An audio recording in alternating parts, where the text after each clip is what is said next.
siempre, chicos, las mismas reglas del juego. Se vale preguntar, ¿sí? Siempre. Cualquier cosa que no se entienda, se vale preguntar. ¿Se recuerdan que cuando empezamos con todo el tema estadístico, hablábamos de dos tipos de estadística, ¿verdad? ¿Recuerdan que hablábamos de esta estadística que estuvimos viendo las medidas, ¿verdad? En donde, pues, la media, la mediana y la moda. Luego tuvimos nuestra clase de medidas de dispersión. O sea, toda esta estadística que nos sirve para contabilizar, organizar datos. Y luego está la otra estadística, que es la estadística inferencial, en donde ya como que extrapolamos los resultados que nos da una muestra a toda la población. O sea, ya podemos nosotros decir que, por ejemplo, los adultos mayores tienen más probabilidad de desarrollar algún trastorno de demencia, por ejemplo. Un trastorno neurocognitivo, que ese es el término correcto. Demencia ya no lo usamos ahora. Todavía lo van a escuchar por ahí, todavía lo van a leer, pero vamos a ir migrando poquito a poquito a ya no utilizar ese término. Pero, por ejemplo, ¿verdad? O sabemos que hay mayor probabilidad de que las mujeres desarrollen trastornos de ansiedad, por ejemplo. ¿Qué manda? Ay, creo que es el micrófono de Ingrid. Ahí está, ya lo silenciamos. Ahí vienen uniéndose más chicos. ¿Sí? Entonces, este tema de probabilidad lo hemos escuchado un montón, ¿verdad? O sea, ¿qué probabilidad tiene de...? Lo usamos incluso dentro del vocabulario normal. Y los estudios nos van diciendo cosas interesantes, ¿verdad?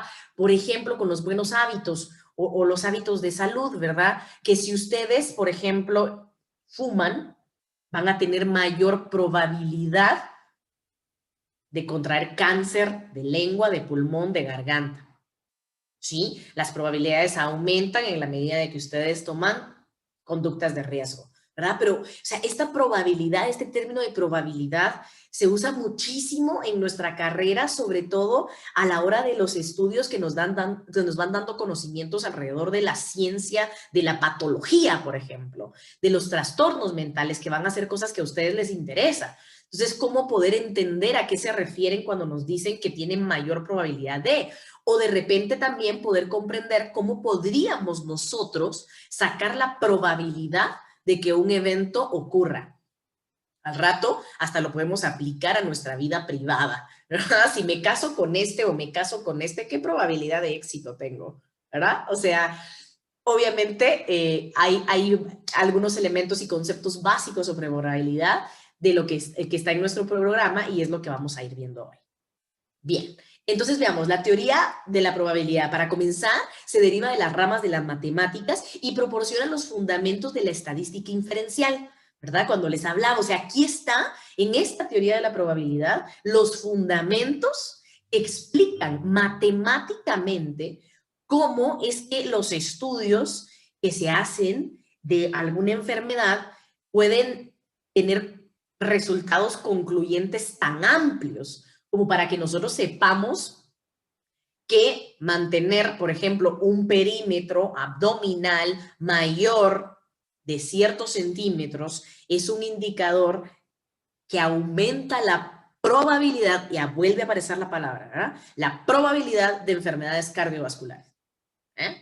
¿Les suena? ¿Verdad? O sea que si estamos pasaditos de peso mucho y el perímetro alrededor del abdomen es un indicador que nos puede decir que nuestra probabilidad de contraer enfermedades cardiovasculares aumenta. ¿Sí? Esta teoría es la que está detrás de esa explicación matemática. Y entonces veamos, las personas expresan las probabilidades en términos de porcentaje. Por ejemplo, un paciente tiene 50% más chance de no tener parásitos. 30% de las especies se han extinto a la fecha. 8% de las personas romperán la dieta cuando la inicien. 23, aunque ese porcentaje a mí me suena que son más. 23% de las muestras presentan cianuro en cantidades mayores a lo permitido. Por ejemplo, aquí son varios ejemplos de cómo esta probabilidad se expresa. Siempre vamos a ver que se expresa en forma de porcentaje. Matemáticamente, las probabilidades se expresan en términos de fracciones. Vean esto. La probabilidad de ocurrencia de un evento se mide por un número entre 0 y 1. Esto es clave para poder entender por qué lo vamos a representar con porcentaje. Mientras más seguro un evento, su probabilidad es más cercana a 1. Mientras menos seguro un evento, su probabilidad va a ser más cercana a 0. Entonces, siempre vamos a tener, ahora vamos a poder utilizar los términos que hemos ido aprendiendo durante la clase, rango.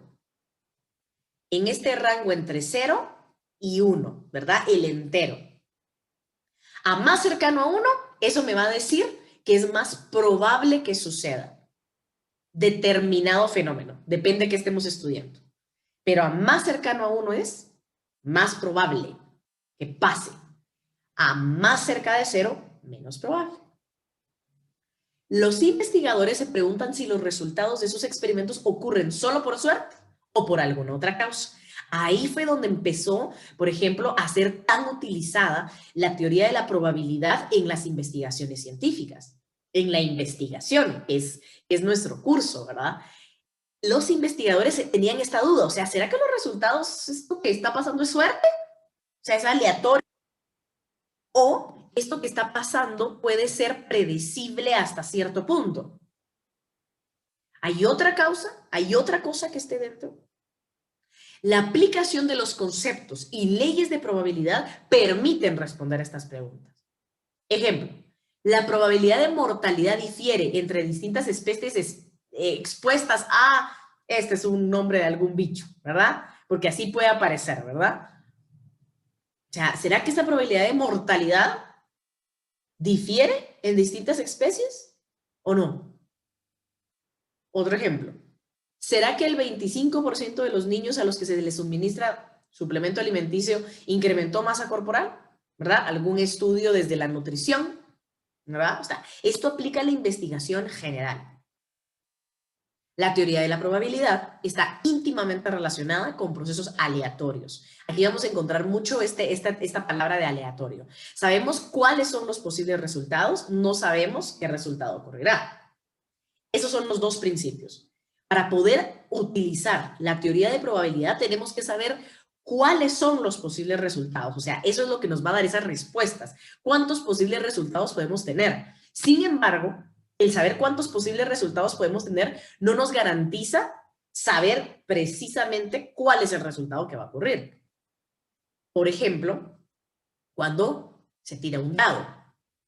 ¿Cuántos posibles resultados tiene un dado, chicos? A ver, en el chat. Pilas. ¿Cuántos posibles resultados hay en un dado? Diferentes. 6. Ajá, exacto. Tiene 6 caras. 8, dice Carlos.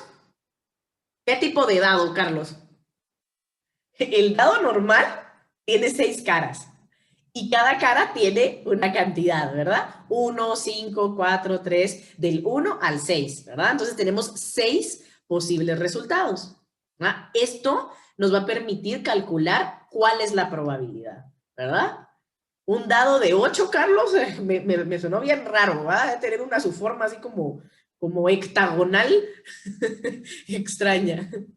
¿Verdad? Bueno, 6 dados, ¿verdad? Porque tiene 6 caras. Y pensemos en otra, ¿verdad? ¿Cuántos posibles resultados podrían tener ustedes si ponen Spotify? Va a depender de la lista de reproducción, ¿verdad? Va a depender de qué estén escuchando. Pero imagínense, cuando ponen en aleatorio a Spotify abierto, ¿cuántos posibles resultados tienen? Ahí sí nos dispara el número, realmente no sabemos. Pero serán miles. Exacto, Alvarado coloca miles. Exacto. Si lo ponemos en aleatorio, ahora, si lo vamos cerrando y cerrando y cerrando, por ejemplo, ponemos en aleatorio, pero en una lista de reproducción que tiene 20, tendríamos 20 posibilidades de que me salga determinada canción. Con esa cantidad de posibilidades, vamos a utilizar unas ciertas estrategias que nos van a permitir calcular la probabilidad. Bien. O una típica que nos sirve para entender el concepto de probabilidad. La moneda. ¿Cuántas opciones tenemos? ¿Cuántas posibles opciones tenemos al tirar una moneda? Pilas, ahí en el chat. Este está más fácil todavía. 2. Genial, así es, pues 2, ¿verdad? Claro, yo tiro una moneda o me sale cara o me sale escudo, ¿verdad? O Carlos ahí tal vez dice que unas 3. Sí, bueno, buenísimo, así es, chicos, excelente, 2, ¿verdad? 10, dice Carlos. Ahorita vamos a ver cómo va cambiando la pregunta cuando veamos ahorita lo del diagrama de árbol que también van a aprender hoy. Bien, entonces vean esto. La notación de probabilidad.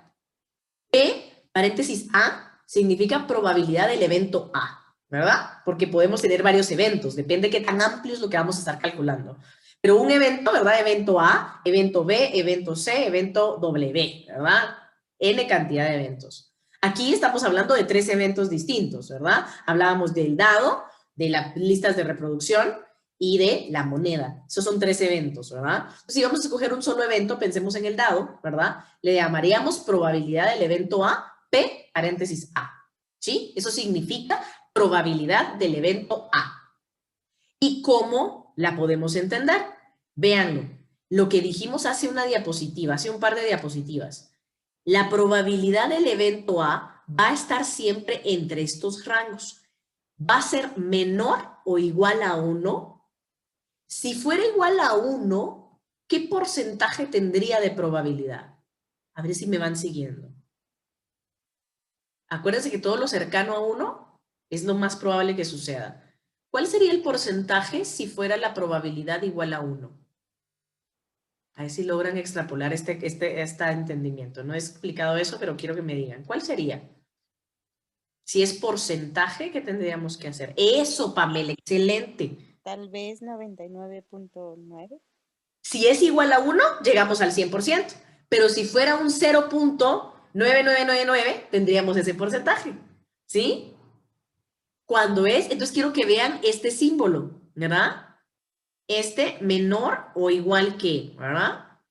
1, porque tiene esta rayita de abajo. Si estuviera sin la rayita, solo hablaríamos de lo que estabas pensando, ¿verdad? Sería 0.99999, pero igual a 1 no hay.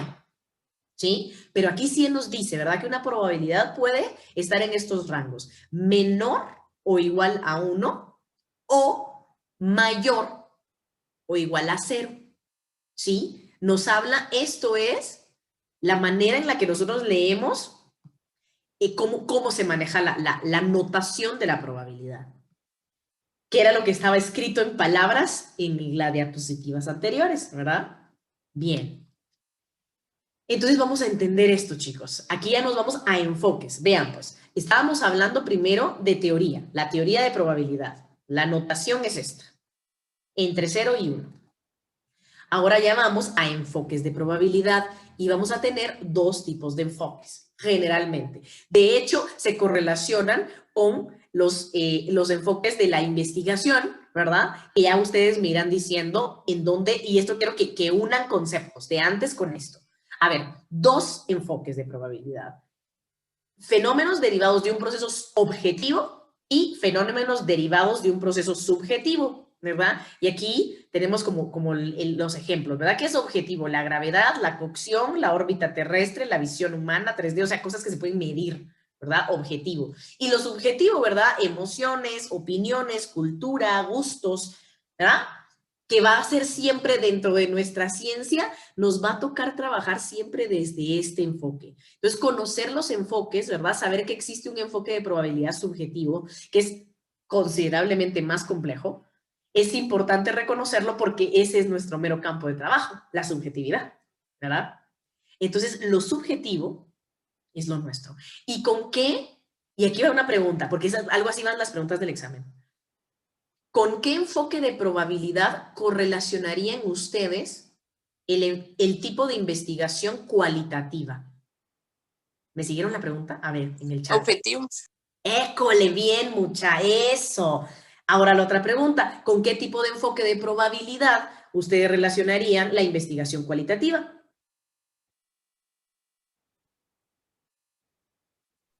Subjetivo. Excelente, así es. ¿Sí? Eso podría ser una pregunta de examen. Y es una pregunta en donde ustedes van a ir correlacionando las cosas que ya van entendiendo, ¿verdad? La famosa investigación cuantitativa y cualitativa, cómo de repente amarra con términos de estadística, ¿verdad? Con los enfoques de probabilidad. Entonces, el enfoque de probabilidad de procesos objetivos, el enfoque de probabilidad de procesos subjetivos, ¿verdad? Bien. Y entonces, para poder esto, así se le llama el enfoque. Enfoque frecuentista y enfoque subjetivista. El frecuentista es el que hace relación a los fenómenos derivados de procesos objetivos. Frecuentista. Y el subjetivista es el que hace relación a los procesos subjetivos, ¿verdad? Este es más fácil de relacionar. Pero ya que aquí, por anulación, ¿verdad? Mucha, o sea, el subjetivo obviamente es subjetivista. Y el que me quedó frecuentista, pues de plano. Ese es el de objetivos, ¿vale? De procesos objetivos. Bien, vamos a ver uno por uno. El frecuentista primero, o sea, el que se relaciona con la investigación cuantitativa. La probabilidad de un resultado, vean esto, resulta de la proporción de veces que este resultado ocurre si se observa el proceso aleatorio un número infinito de veces. ¿Cómo así? Depende de la repetición de algún proceso. Depende de la habilidad de contar el número de repeticiones y depende de contar el número de veces que un evento de interés ocurra. ¿A qué se le llama evento de interés? A algo que estamos nosotros buscando en particular. Ahorita esto va a ser un poco más claro con el ejemplo. Puede establecerse en términos de frecuencia relativo porcentual. ¿Recuerdan que esto ya lo vimos? Está dada, vean, por el número de veces en que ocurre un evento de interés. Este se va a ir a representar como M en la fórmula, dividido por el número de veces que se realice el experimento. Y aquí, en probabilidad, a esto le llamamos N. Tembló soy yo. Tal vez, mucha. Sí tembló, Lick, aquí también tembló. ¿Sí? Sí, temblor. ¿Ya pasó? ¿Están seguros ya? Lick, yo no sentí nada. Yo lo leí en el chat. Sí, Ahí- Lick, ya pasó. Bueno, pero sobrevivimos. Qué bueno, mucha. La verdad es que los temblorcitos son una buena noticia. Nuestra tierra está liberando muy. Eso es algo bueno, chicos. Mejor un temblorcito así rico a que sí estaba temblando. Y yo no sentí, dice Ingrid, yo tampoco aquí, no, tal vez más para allá. A ver dónde salen las noticias. Chuteamos después dónde fue el epicentro. Pero es una buena noticia, mucha. Está liberando tierra, la tierra, un poquito de energía. Siempre que sientan un temblorcito, denle gracias al universo. Porque cada vez que tenemos un temblorcito, eso le quita potencia al terremoto que venga en camino, ¿verdad? Que Dios nos libre. Ajá, tal vez el volcán, eso también. Acuérdense que mucho movimiento telúrico también por el volcán, ¿verdad? Bueno, mucha, y este tema de la tormenta que ha estado terrible, ¿verdad? Por nuestra gente. A mí me parte el alma eso. No solo mucha, apenas estamos hablando del COVID y de la COVID, perdón, y madre, y de veras, es que este año sí, solo de veras falta que nos lleguen los aliens, o sea, sí, nomás va. O sea, ya les toca clase de módulo a las 7 de la noche, los sábados, ¿qué tal? Sí, este 2020, qué horror. Bueno, chicos, ya, vamos ya adentro, y vamos a terminar rapidito. Vamos entendiendo qué duro dice, ¿verdad, mucha? No, hombre, que la liga de módulo hasta el sábado en la noche, no, hombre, qué intensa. Ojalá que gane módulo, dice Carlos. Ay, sí, ojalá, chicos. ¿Vieron ahí sus notas? Hay algunas que están así temblorosas. Los quiero que les vayan bien pilas estudiando. No quiero ver a nadie en recuperación, de veras, mucha, porfa. Bueno, pues, entonces, ¿cómo iba esto? ¿Cómo iba esto? Estamos calculando desde el enfoque frecuentista cómo vamos a poder tener esta probabilidad de que un evento de interés, así se le llama cuando algo queremos ver qué pasa, ¿verdad? Entonces, ¿cómo se calcula? El número de veces que ocurre el evento de interés, te voy con un ejemplo, el número de veces que ocurre, dividido por el número de veces que se realice el experimento, ¿sí? Entonces, M dividido N. Así es, ahorita vamos con el ejemplo. Ayudemos para no vernos en retrancas. Ay, Dios, muchacha, yo no les puedo regalar ni un solo punto. Sería una falta de respeto a su capacidad. Yo no regalo puntos jamás. Pero sí estoy aquí el sábado dándoles clase. Eso sí. A ver, vean esto. Aquí vamos con el ejemplo para que entendamos este enfoque frecuentista. Dice, se realizan 250 pruebas sobre la efectividad de un suplemento nutricional para adultos y se obtuvo un total de 238 casos con respuestas favorables. ¿De qué se trata este ejemplo? O sea, miren esto, se realizaron, aquí está la clave para poder sacar los datos, 250 pruebas, ¿sí? 250 pruebas se realizaron. Ustedes piensen en que está este laboratorio donde quiere ver si un suplemento nutricional funciona. ¿Ya? ¿Saben qué es un suplemento nutricional? Es estas pastitas, estas gomitas que tienen vitaminas, ¿verdad? Vitaminas de cuando no estamos comiendo los suficientes vegetales y frutas, entonces podemos optar por un suplemento nutricional que nos brinde vitaminas y minerales para que estemos pues con una alimentación totalmente balanceada. Va. Entonces, ¿qué quiere hacer este laboratorio? El laboratorio quiere comprobar qué tanto funciona. Entonces, de las 250 pruebas que se realizaron, 250 personas llegaron a ese estudio, les dieron el suplemento, se obtuvo un total, miren, de 238 casos con respuesta favorable. ¿Cuál es el evento de interés? Contéstenme ahí en el chat. ¿Cuál es el evento de interés? ¿Y cuál es el experimento? Ahí viene ya el chat. Ah, Ingrid dice 238. Claro, porque el evento de interés es si funciona o no. O sea, la respuesta favorable, o sea, funciona. El suplemento funciona. Ese es el evento de interés. Podría ser y cambiaría, ¿verdad? El evento de interés puede cambiar del interés de quién, del investigador. Podría ser que yo quisiera ver cuántos no funcionaron. Entonces, ¿qué tendría que hacer para poder tener la respuesta no favorable? Pues restamos, ¿verdad? O sea, ¿cuánto nos queda de 250 si le quitamos 238? ¿verdad? Y esos son los que no nos dieron prueba favorable. A lo que voy es que quiero que entiendan esto. El evento de interés puede cambiar. O sea, no hay un solo evento. No siempre tiene que ser lo positivo o lo favorable. No, es que depende qué es lo que se quiera ver. En este caso queríamos ver que funcionara. Entonces, nuestro evento de interés va a ser 238. Y luego es el experimento. Pues las pruebas. Gran amor y misericordia para cada uno de nosotros. Pero también, mi Señor Jesús, te pedimos que pueda... Creo que es un microfonito que se abrió. Bien. Entonces, veamos.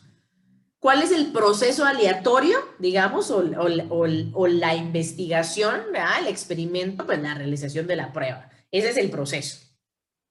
¿Cuál es la respuesta de interés? Que sea efectiva, ¿verdad? O sea, ¿funciona o no?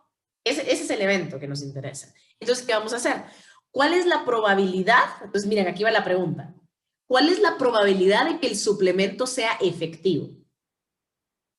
Y entonces vamos con la fórmula según el enfoque frecuentista, ¿verdad? En donde vamos a poner el evento de interés dividido la cantidad de pruebas realizadas. Entonces, si dividimos 238 dentro de 250, nos va a dar 0.952.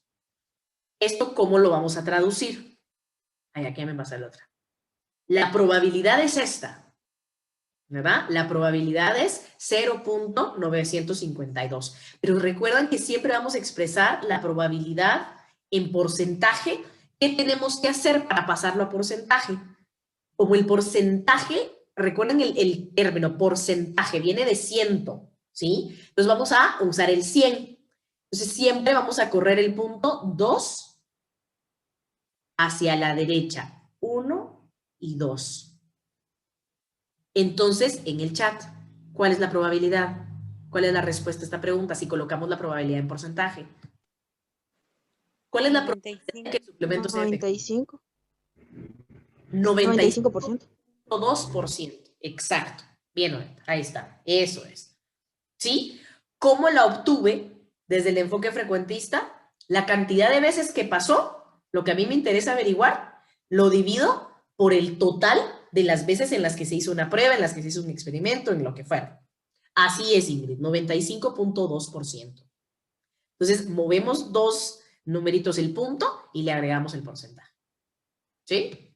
Bien, veamos esta. La prevalencia de una enfermedad puede representar la probabilidad de encontrarla en una población. Vean esto. Entonces, cada vez que ustedes estén leyendo textos, chicos, porque van a leer un montón durante la carrera en donde van a ver esta palabrita.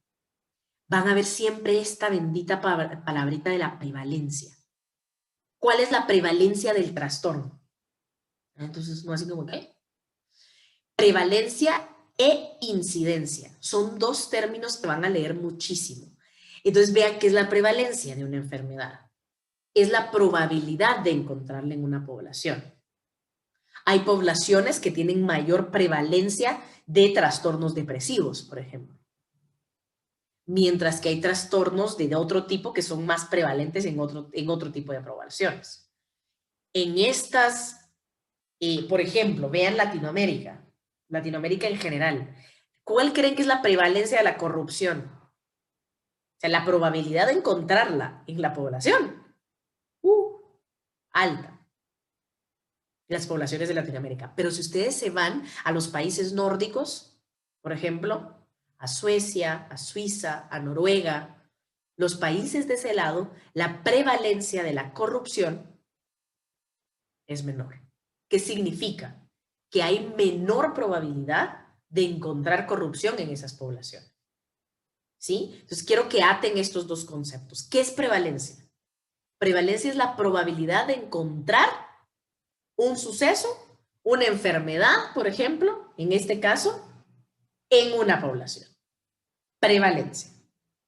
¿Sí? Incidencia es la cantidad de casos nuevos. Bien. Prevalencia e incidencia las vamos a utilizar siempre en términos de salud, la gran mayoría del tiempo. Cuando lo lean, quiero que recuerden, esta clase sirve para poder aprender a leer y entender lo que leemos, chicos, desde esta parte. Siempre. Prevalencia, ¿qué significa? La probabilidad de encontrar determinado trastorno en una población. Apliquémoslo a lo nuestro, ¿verdad? Porque obviamente prevalencia aplica para las enfermedades en general, ¿verdad? O sea, enfermedades médicas, enfermedades físicas, ¿sí? O sea, pero apliquémoslo a lo nuestro, ¿verdad? Trastornos mentales. Entonces, ¿cuál es la prevalencia de determinado trastorno, ¿verdad? ¿A qué se refiere ese término de prevalencia? ¿Qué probabilidad tiene de que aparezca en una población? De repente puede haber una investigación en donde sea un estudio de pacientes hospitalarios. Y entonces ustedes quieren ver qué prevalencia hay de que aparezcan trastornos obsesivos, qué sé yo, en pacientes que están hospitalados, que están en situación de hospital, ¿verdad? Entonces ustedes hacen su población, van a ser las personas en los hospitales, ¿verdad? Bien.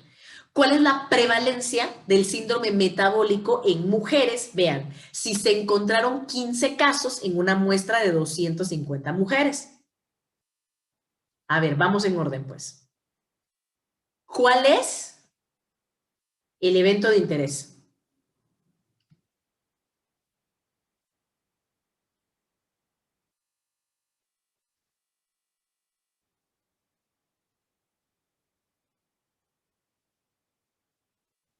En este ejemplo. École. La prevalencia de casos, dice Ingrid el número, pues encontrando el número, pues sí, claro, en los 15 casos, ¿verdad? O sea, ¿qué es lo que nos interesa encontrar? Miren, pues, ¿cuál es la prevalencia? Realmente la prevalencia no sería la respuesta, sino que es más bien, a ver, eso es lo que quiero que logren entender. La prevalencia de casos es lo que queremos encontrar, Alvarado. O sea, esa es la pregunta, ¿cuál es la prevalencia? Pero el evento de interés, exacto, es 15, pero ¿cuál es si ustedes lo pusieran en palabras? Encontraron el dato para hacer la fórmula, pero ¿cuál es? Pónganlo en palabras. ¿Qué es lo que quieren? ¿Qué es el evento de interés? Lean la pregunta.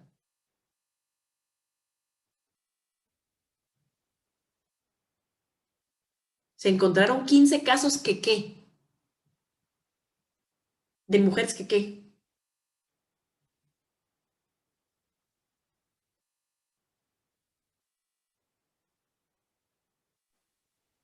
Del síndrome Del síndrome metabólico. metabólico. Exacto, exacto. El evento de interés es ¿cuántas mujeres tienen síndrome metabólico o cuántas mujeres no tienen síndrome metabólico? Con Ingrid poniendo en el chat, casos de síndrome metabólico, exacto. Ese es el evento de interés. Recuérdense que la pregunta cuando viene evento de interés es ¿qué cosa? O sea, ¿qué es la cosa que yo estoy determinando? Porque si aquí el evento de interés fuera las que no tienen, el dato me cambia, ¿sí? O sea, el dato no va a ser este. El dato sería este menos este. Las que no tuvieron, ¿verdad? Pero aquí lo que le interesa, el evento de interés que me está dando el dato, es cuáles sí tienen. Porque 250 mujeres tenemos. Esa es la cantidad total del experimento. Hubo 250. Y de esas 250, 15 tienen síndrome metabólico. Diferente evento de interés, si de repente ahí me dijera que no hay 15 casos, vamos a sacar que yo con eso soy recleta, 250 menos 15, 235. Y entonces de repente aquí me dijera, ¿cuál es la prevalencia del síndrome metabólico en mujeres si se encontraron 235 casos que no presentan síndrome metabólico en una muestra de 250 mujeres? O sea, ahí me está hablando de otra cosa, ¿verdad? Entonces, ¿cuál es la prevalencia de repente de la ausencia del síndrome metabólico? Cambia la pregunta. No sé si me van siguiendo, ¿sí? Eso es lo que quiero que aprendan a hacer poco a poco, porque el poder entender hacia dónde va la pregunta es lo que les da la clave para responder siempre más adelante e ir entrenando su capacidad de lectura. Pero aquí, en este caso, me está diciendo que el evento de interés son los casos de síndrome metabólico en mujeres. Ese es mi evento de interés. Y resulta que tenemos 15. Y aquí nos dice cuántas mujeres fueron estudiadas. Entonces, ¿cómo va mi fórmula? Fácil, ¿verdad? Para poder sacar la probabilidad, 15, que son los casos, dividido 250, que es el total de los encuestados, de los evaluados, de los y entonces eso me va a dar 0.06. Y corremos el puntito. ¿Cuánto sería eso en porcentaje entonces? ¿Cuál sería la prevalencia? 6%. École. Vamos a correr. Aquí tenemos duda, ¿ve? Uy, bien. Aquí tenemos algunos que dicen 0.6 o 6%. Lorena, ¿cuántas veces corriste el punto? Si es a porcentaje, tenemos que correrlo 2. Recuerda. 1, 2. Entonces el punto nos queda aquí, punto 0, ¿verdad? Nos quedaría 6%. ¿Sí? Sí, aquí. Pilas, corremos el punto 2 veces para que no nos hagamos bolas. Bien. Entonces, listo. ¿Se entiende el enfoque frecuentista, chicos? No es difícil, realmente no es difícil. Una vez tenemos claro, así es. Siempre se corre y lo corremos 2 veces, ¿verdad? Porque vamos al porcentaje. O sea, lo estamos multiplicando por 100, ¿verdad? Esa es otra forma de hacerlo. Correr el punto es como fácil, ¿verdad? Pero si tenemos 0.06 por 100, ¿verdad? Nos va a quedar 6 cabales, ¿verdad? 6 cabales.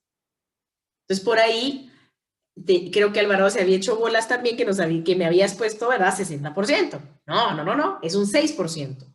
Es poquito. Y si se dan cuenta, relaciona porque solo de 250, solo 15 presentaron. Si fuera 60% Alvarado, tendríamos que tener muchísimas más mujeres, ¿verdad? ¿Cuánto es el 60% de 250? ¿Saben sacar eso? A ver, ¿cuánto es el 60 con el que lo confundieron? El 60% de 250, ¿cuánto es?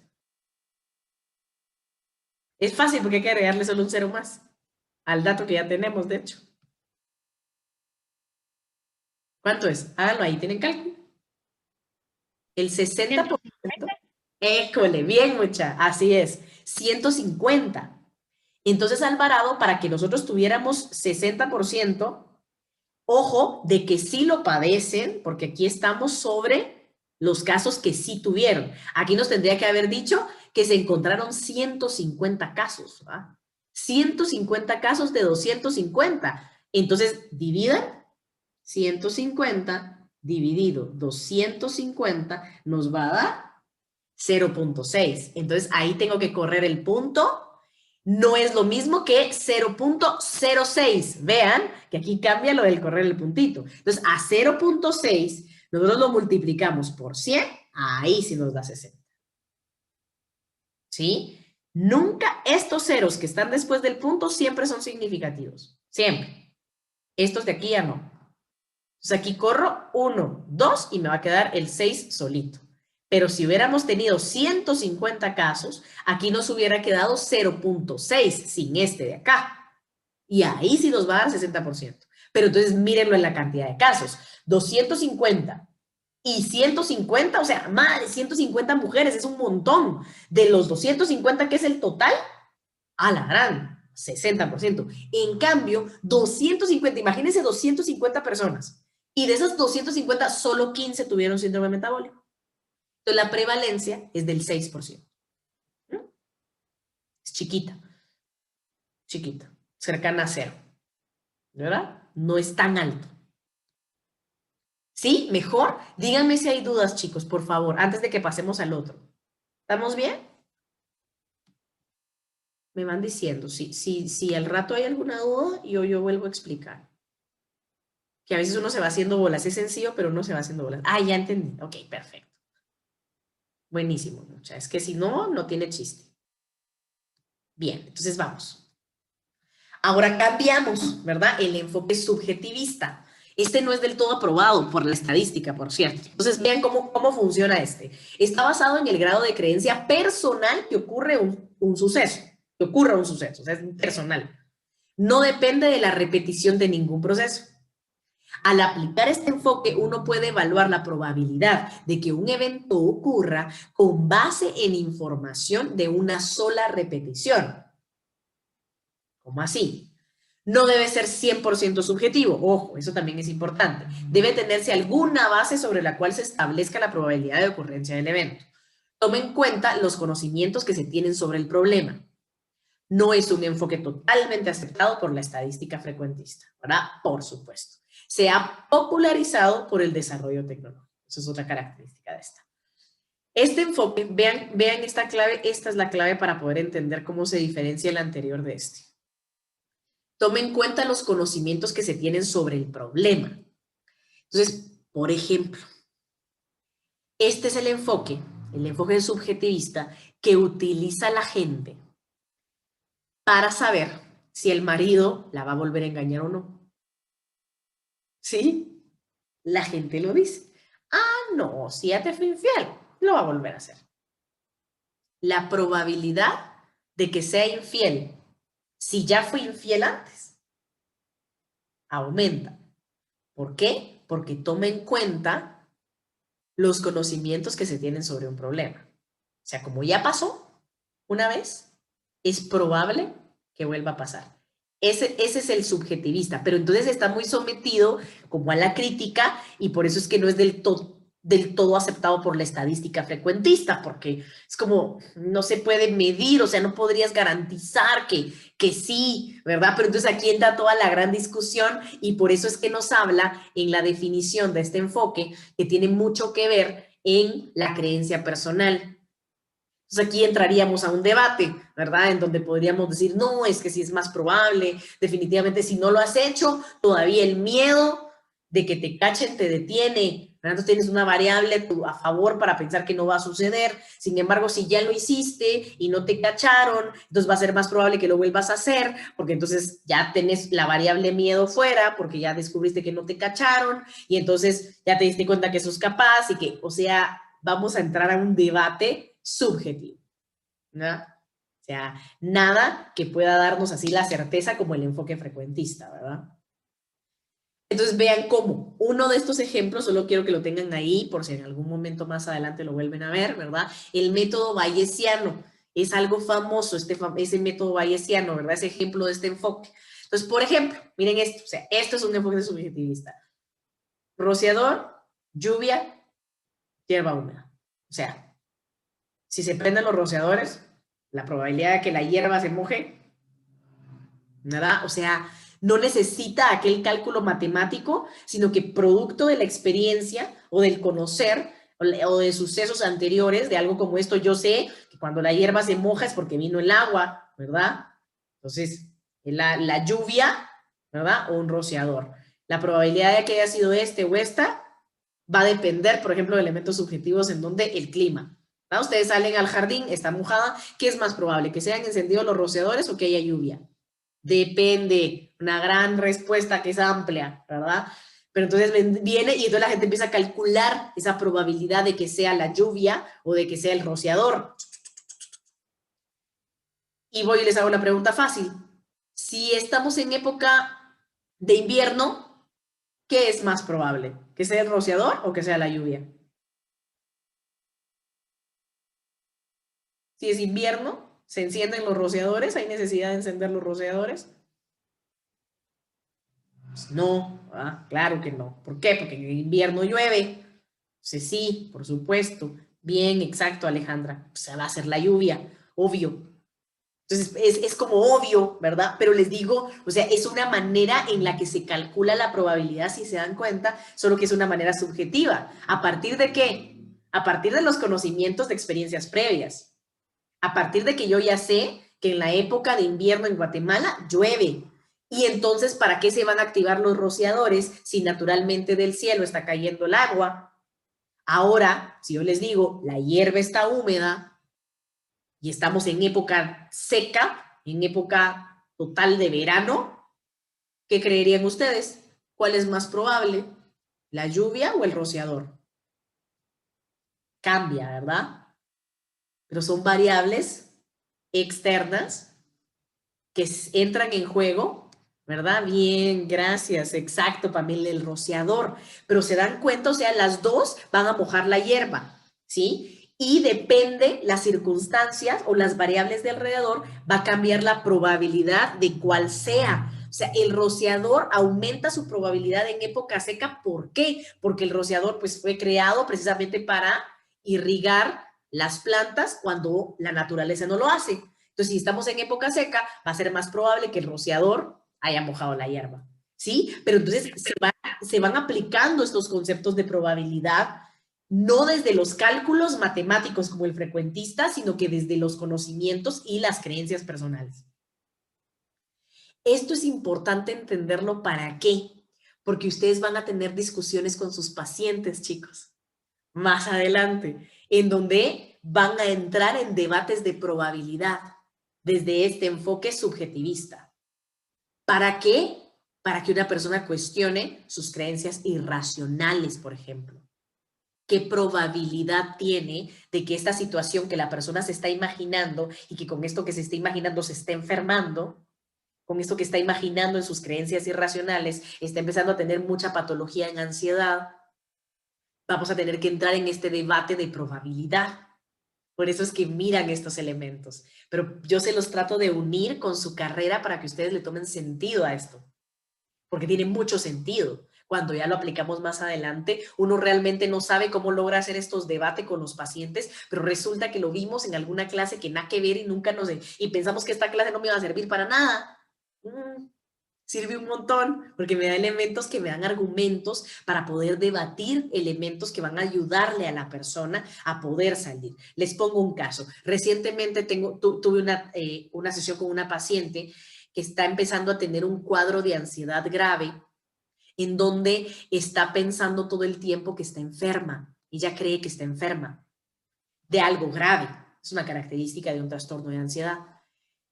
Piensa que tiene VIH-Sida, piensa que tiene cualquier enfermedad y cada cosa que ella va viendo en su cuerpo, ya su autopercepción está alterada, entonces ella todo el tiempo está como viendo su lengua y siente que su lengua tiene indicios y mira lenguas de personas con VIH en internet y luego mira su lengua y ella siente que tiene una bolita, que tiene una cosa acá y entonces que ella tiene VIH.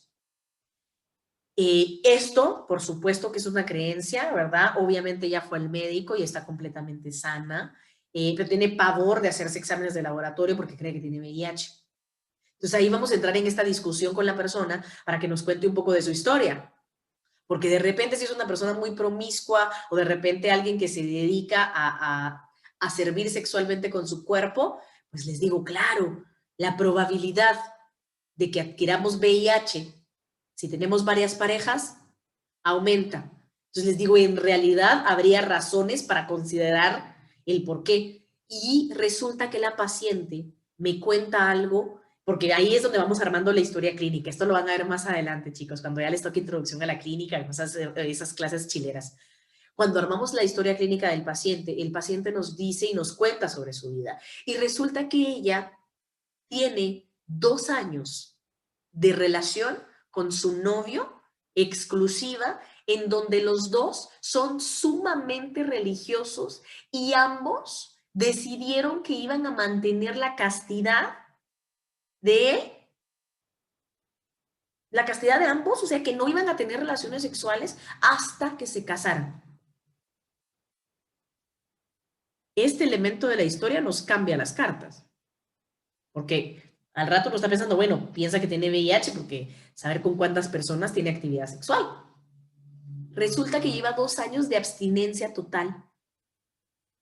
Tampoco trabaja en ningún lugar de riesgo, porque les digo, bueno, tiene este miedo de VIH porque la persona trabaja en un hospital atendiendo a personas con VIH, el mal manejo del equipo, una jeringa, una cortada, yo te digo, ok, estás en un ambiente en donde estás expuesto a VIH. La probabilidad crece, ¿verdad? Por supuesto. Y que tenemos probabilidad todos de contraer de una u otra manera VIH por cualquier situación, por un mal manejo en algún lugar, sí, claro. En el dentista, en donde sea, o sea, claro, sí, o sea, la probabilidad ya existe. ¿Verdad? No es igual a 0. Siempre va a existir. La probabilidad de que nos dé una enfermedad grave, que nos caiga una cosa del techo y nos aplaste, sí, por supuesto. La probabilidad de que en el 2020 todavía viniera una tormenta, sí, o sea, todas esas cosas pueden, ¿verdad? No, la probabilidad no es igual a 0 en ninguna de estas.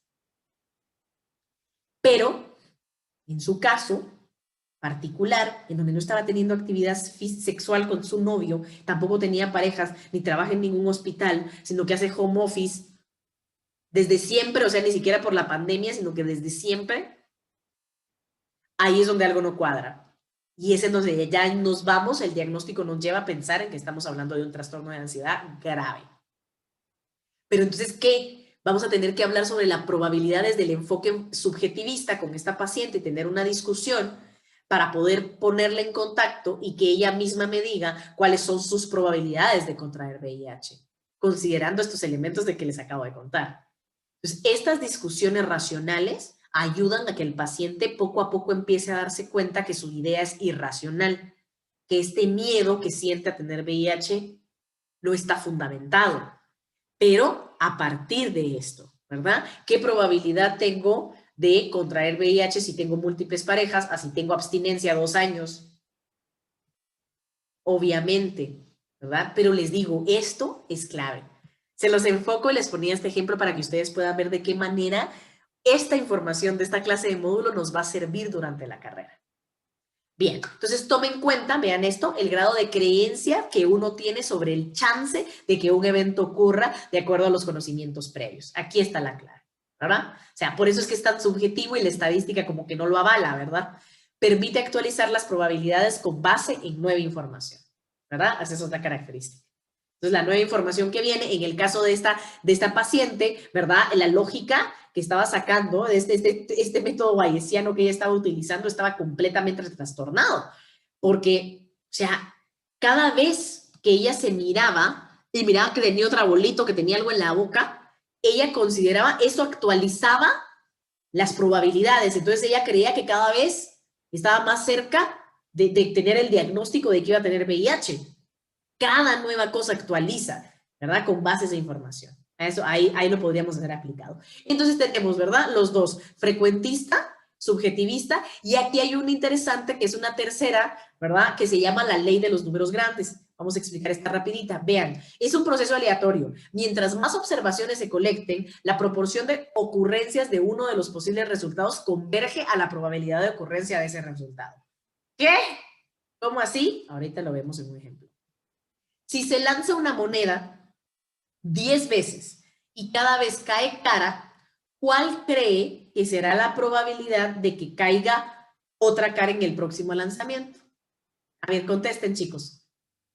0.5, o sea, 50% de probabilidad de que caiga cara o cruz, menos del 0.5 o más del 0.5. ¿Qué creen ustedes? ¿Por qué me coloca aquí 0.5? Porque se recuerdan que tenemos dos posibilidades, ¿verdad? O sea, cara o cruz. Nada más. Puede caer cara o cruz. Por eso me habla de 50% de probabilidad de que caiga cara, 50% de probabilidad de que caiga cruz. Pero la moneda ya la lanzamos 10 veces. Y las 10 cayó cara. ¿Ustedes qué creen? Alvarado dice más. Más. O sea, que caiga cara es más probable que caiga cara porque ya cayó 10 veces. ¿Qué dicen los demás, mucha? ¿50%? ¿Más veces, dice Lorena? Ah, dice Pame que no, que ella se mantiene en el 50%, la probabilidad es la misma.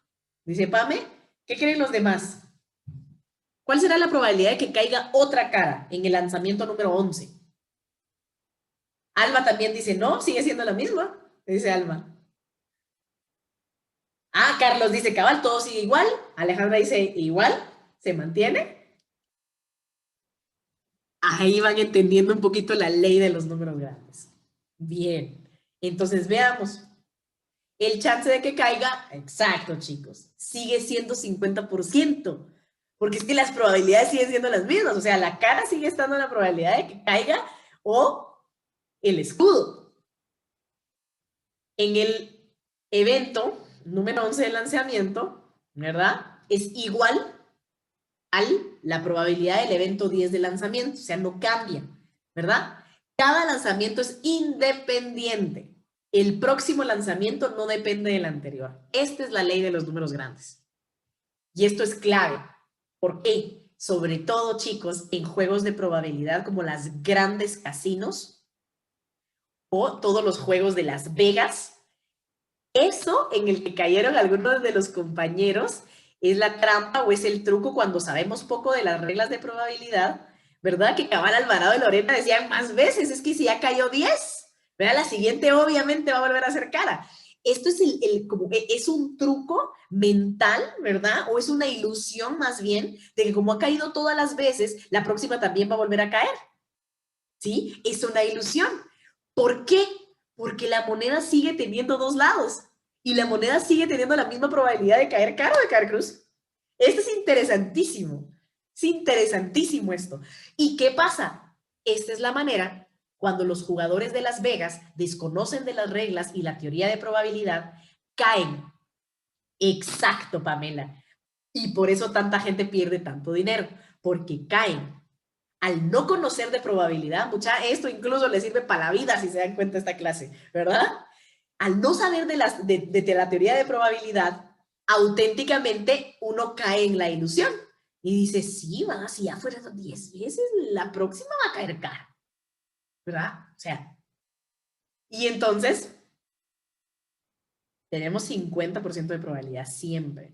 Esas veces ha caído, de esos 50% de probabilidad cae en ese 50% que es cara, ¿verdad? No ha caído en el otro 50% que es cruz, ¿verdad? Pero siempre hemos tenido esa probabilidad de que caiga cualquiera de las dos. Entonces es importante recordar, cada lanzamiento, cada vez es independiente. Y esto es algo que también a forma de concepto filosófico es sumamente útil a la hora de hacer psicoterapia, chicos. ¿Por qué? Porque las personas relacionan los eventos de su vida según esta ilusión. Como siempre me han engañado, como siempre he perdido módulo, voy a volver a perder. Como módulo siempre ha sido la clase más chafa, esta va a volver a ser la más chafa. No necesariamente. Como todos me han engañado, el próximo también me va a engañar. Si vas con esa predisposición, believe me que sí. porque eso tiene más que ver contigo que con el que te engaña. Bueno, pero eso ya es otro tema de clínica, ¿verdad? Pero lo importante es poderle entender, hacerle a las personas ir explorando todo esto desde la ciencia para que ellos logren entender como concepto filosófico que cada lanzamiento es independiente, que cada oportunidad en la vida es independiente de la anterior. Cada vez que les aterra el miedo de decir, no, pero es que siempre me ha salido mal, claro, esas ha caído del lado de la cara en la ficha anteriormente, pero la probabilidad de que vuelva, y que si tú vuelves a intentar y que si esta vez le pones ganas y te lo crees, ahí sí aumenta tu probabilidad para que pase algo diferente a lo que ha pasado antes. Entonces esto es clave para el trabajo ya a nivel psicoterapéutico. Y vamos cerrando con el diagrama del árbol, chicos. Quiero que lo conozcan, que sepan que existe el famoso diagrama del árbol. No sé si alguna vez lo habían escuchado o ya algunos lo han practicado o lo han hecho. El diagrama del árbol nos ayuda a poder entender cuál es el porcentaje de probabilidad según cada intento. Entonces, vean, se dibuja de esta forma, ¿verdad? Tiene un nudo y del nudo saca dos opciones. Entonces, por ejemplo, 4 sucesos elementales, ¿verdad? ¿Qué pasaría si nosotros nos hiciéramos la pregunta? ¿Cuál es la probabilidad de que caiga cara? O cuántas opciones más bien posibles existen si nosotros tiramos una moneda 2 veces. Primero pensamos en una sola moneda. La moneda puede caer cara o puede caer cruz. Y entonces aquí hablamos de que se divide únicamente en 2. Así que tenemos 50% para acá y 50% para acá. Porque tenemos que dividir el 100% a la mitad, ¿verdad? 50 y 50. Este es el primer lanzamiento. Pero si esa misma moneda que cayó en cara una de las veces la volvemos a tirar, vuelve a disparar la nueva frecuencia. 50 de cara y 50 de cruz. Pero la cantidad de opciones que vamos a tener ahora va a crecer. ¿Y cómo lo hacemos? ¿Cómo sabemos cuántas tenemos? Utilizando un diagrama de árbol. Entonces, de esta primera opción, me vuelven a aparecer 50%. De que haya caído cara, entonces, ¿cuáles son mis opciones? Que cuando se tira 2 veces la moneda, en uno caiga cara primero y cara después. En uno caiga cara primero y cruz después, cara cruz. Que si la moneda cayó primero cruz, entonces va a caer cruz primero, cara después, y que si cayó cruz, puede también volver a caer cruz, y entonces tenemos la opción cruz, cruz. Entonces aquí vamos a entender cómo se aplica el diagrama del árbol para calcularlo en porcentajes. Ya hablamos de que nos aparecen 4 opciones, ¿verdad? De tener aquí en un solo lanzamiento nada más 2. Si hacemos 2 lanzamientos, tenemos 4. Y el diagrama de árbol puede seguir creciendo. Si yo quiero calcular en un tercer intento, en un tercer tiro, cuál va a ser, entonces yo vuelvo a dibujar un diagrama de árbol a partir de este nuevo. Entonces, sale una arista para acá y sale una arista para acá. Sale una arista para acá, sale una arista para acá. Y miren cómo va creciendo. Por eso se le llama diagrama de árbol, porque esto puede ser infinito. Una arista para acá y una arista para acá. En un tercer intento, ¿cuántas nuevas opciones tenemos, chicos? Coloquen en el chat. ¿Cuántas tenemos ahora de posibilidades?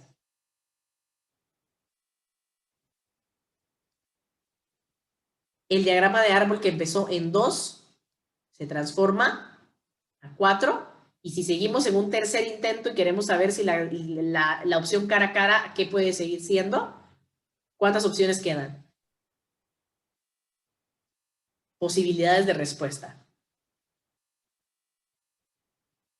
Eso, papi. 8. Excelente. Así es. 8, Almita. Ahí aquí ya borré. Que aquí va 1, 2, 3, 4, 5, 6, 7, 8.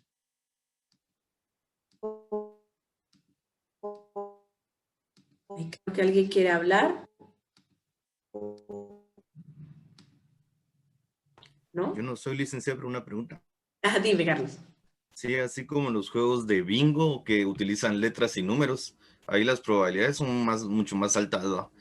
Porque están Más todas las posibles letras y respuestas. más dispersas. Entonces, que salga como J6, quiere decir de que no me va a salir en el próximo. Va a costar un montón que me vuelva a salir ese número. Por ejemplo, exacto, por ejemplo, así es. Entonces, a ver, y aquí quiero que miren esto, porque aquí Carlos creo que cruzó palabras, pero esto es importante. Carlos me decía, las probabilidades son más altas. A ver, a más opciones de respuesta, ¿aumenta la probabilidad o baja la probabilidad? Disminuye.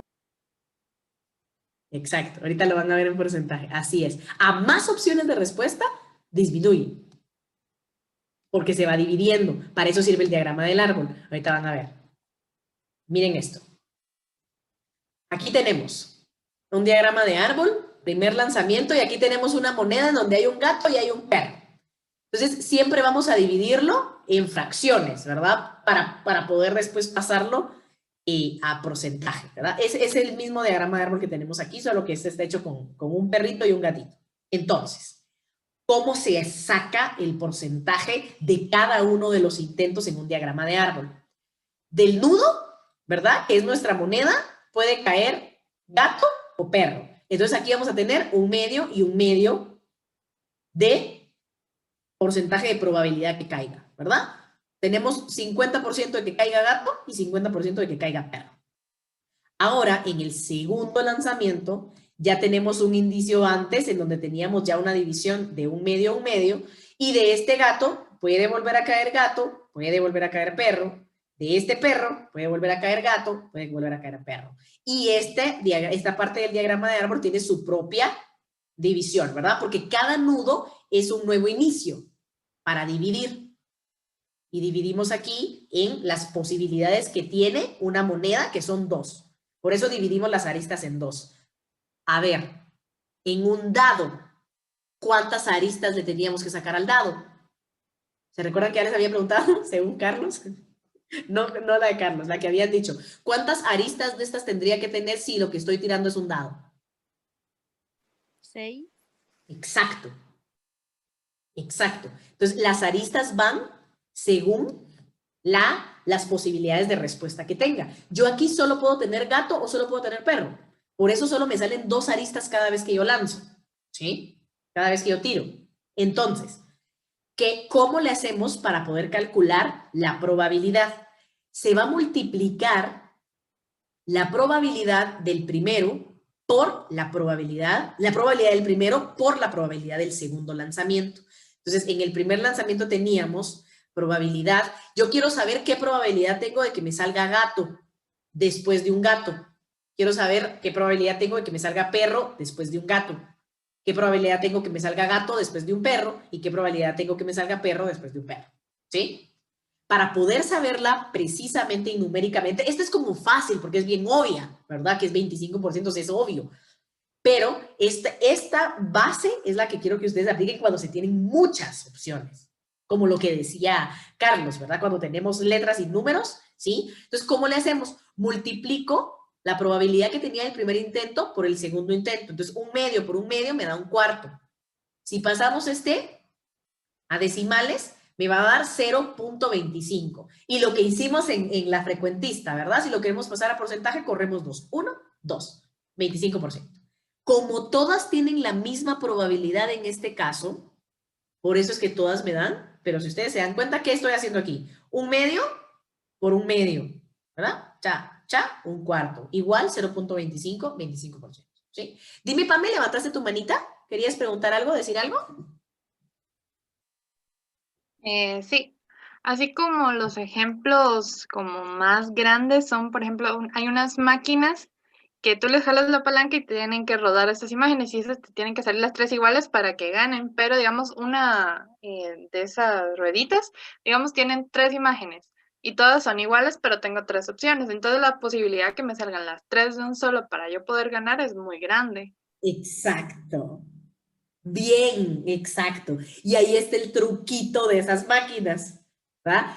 Que tú realmente no sabes cuántas posibilidades hay en cada una, ¿verdad? Hay una que tiene muchos más, por eso es que nunca terminas de ganar, pero como hay una que tiene menos, te da esta ilusión de que a veces sí le pegas. Y entonces, si caemos en la ilusión, si no sabemos de la ley de los números grandes, vamos a creer que como me está saliendo, el próximo es el bueno. Y no, tus probabilidades siguen siendo las mismas. Si tú vas sacando la probabilidad como un diagrama de árbol, sabiendo la cantidad de posibilidades de respuesta que tienes en cada una, podrías tener certeramente la probabilidad que tienes de ganar. ¿Verdad? Pero, o sea, todo esto es probabilidad, ¿verdad? Es estadística. Entonces, bien, excelente, Pame, muchísimas gracias. Qué buen comentario. Veámoslo acá. Era lo que les decía. ¿Qué pasa si ahora vamos a combinar? Así es, infinitas. En esas máquinas, olvídate. Pues que la gente nunca sale de ahí. Pero es todo un proceso psicológico también de generar una adicción peculiar. Miren este diagrama de árbol. Aquí, ¿qué estamos haciendo? Estamos combinando las posibilidades que hay si yo tiro una moneda y tiro un dado después. Y yo quiero saber cuál es. Entonces, aquí quiero que hagan el ejercicio y me van a decir cuál es la probabilidad. Sáquenlo. Según lo que acabamos de hacer en el ejercicio anterior, es simple. Ahora quiero que lo hagan con este. ¿Cómo sería la lógica? Me van a colocar en el chat. ¿Cuál es la probabilidad de que yo saque un gato seguido por un número 3 en un dado? Coloquen aquí en el chat. ¿Qué tendríamos que hacer?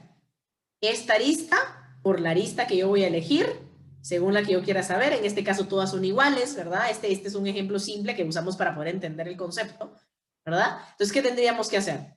Díganmelo, colóquenmelo en porcentaje. ¿Cuál es la probabilidad?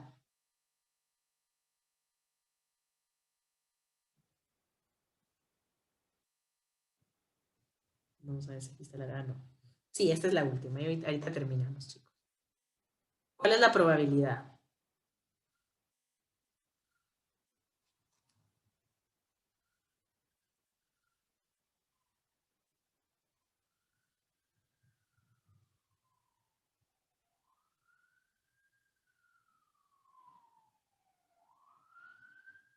A ver.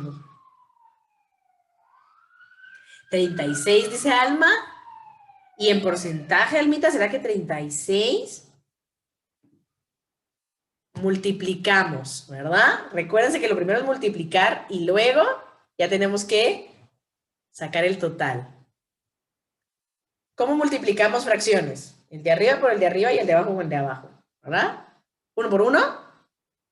¿Ah?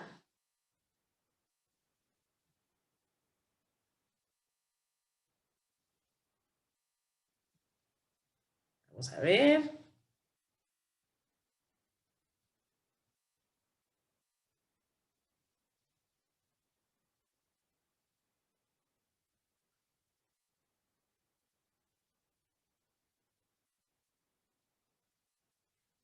Ahí va, Alejandra ya va.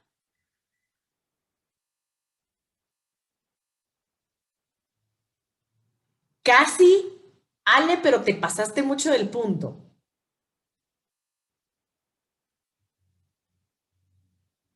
12, casi mucha, no. A ver, vamos, sigan probando.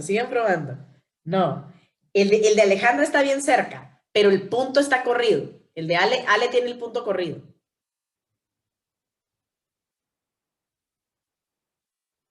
Pero el de Ale va cerca. Sigan probando. Voy a regresarles a esta para que se orienten. École, Pamela. 8.3% es la probabilidad de que me salga gato. Yo sé, muchachita, lo voy a hacer con ustedes y terminamos hoy. De que me salga gato y el número 3, o que me salga gato y el número 6, porque todos son iguales. ¿Sí? Todos están en la psicología porque no lleva mal. A ver, fácil, chicos. Fácil. No se hagan bolas. Tenemos que multiplicar primero, ¿se recuerdan? La primera arista por la siguiente arista. En este caso tenemos que el gato, la probabilidad de tener gato es de 1/2, ¿verdad? 0.5, ¿sí? Y la probabilidad de tener uno de los números del dado, en este caso yo les dije que quería el 3, ¿verdad? Pero en este ejemplo es irrelevante porque todos tienen el mismo, ¿verdad? El 3, entonces yo tendría que multiplicar 1/2 por 1/6. Cuando multiplicamos el 1/2 por 1/6, ¿verdad? Se recuerdan que los dos de arriba, 1 por 1, 1. Entonces me queda el 1 arriba. Y 2 por 6, ¿Cuánto es 2 por 6? Es así fácil, ¿verdad? 12. A ver si les puedo ir poniendo acá. Entonces aquí tenemos el 1 que nos dio, ¿verdad? Voy a dejarlo aquí. Vamos a ver si me deja ponerles más. 12, ¿verdad? Ay, ay, ay. Voy a probar aquí. 12. Entonces nos queda la multiplicación. Ahí se me quedó chuequito mucho. Me queda la multiplicación un 12avo, ¿sí? Ahí me quedó chueco, pero ahí se va. Ustedes entienden, ¿sí? Un 12avo. ¿Esto cómo lo pasamos a decimales? Dividen, ¿verdad? 1 dividido 12. Eso me da 0.083333. ¿Sí? ¿Cómo pasa una fracción a un decimal? Divido el de arriba por el de abajo. 1 dividido 12. Si ustedes dividen 1, háganlo en su cálculo ahorita conmigo, ¿sí? Para que les salga. 1 dividido 12. ¿Le salió? Este 0.083333. ¿Verdad? Ese es en decimal. ¿Pero qué necesitamos nosotros? Necesitamos el porcentaje. Entonces, ¿qué teníamos que hacer para poder calcular el porcentaje? Corremos nuestro puntito, lo corremos 1 y 2 espacios. ¿Por qué 2 espacios? Porque el 100 tiene 2 ceros, ¿sí? Entonces, o si lo quieren ver fácil, ese 0. ¿Cuánto? Multiplíquenlo por 100, ¿verdad? O sea, es la misma cosa que correr el punto, ¿verdad? Ustedes eligen cómo lo quieren entender. Cualquiera es correcto, ¿verdad? Ahí. Entonces, ¿qué pasa? Si yo corro el punto, 2 espacios, 1, 2, ¿verdad? Y ya me va a quedar 8.33. Si quisiera, depende cuántos decimales, ¿verdad? Pero como el 3 no aproxima, ya me lo dejo correctamente con 0.3%. ¿Sí?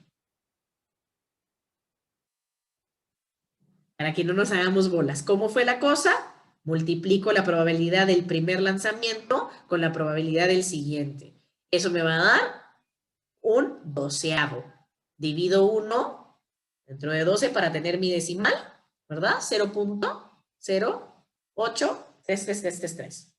Y si corremos el puntito para llegar al porcentaje de probabilidad, ojo, y esto para el examen, mucha. Si el examen dice, ¿cuál es la probabilidad? La respuesta, si es una respuesta, tiene que ser en porcentaje, ¿sí? Siempre. No es esta, ni es esta. Esto nos sirve para llegar a esto, ¿vale? Bueno, chicos, y este era nuestro último tema. Probabilidad, diagrama del árbol. Entonces tienen conceptos nuevos, aprendizajes nuevos, ahí practican un poquito esto, ¿verdad? O sea, repasen esto. Esta clase, chicos, por supuesto que va a quedar grabada, ¿verdad? Y estamos.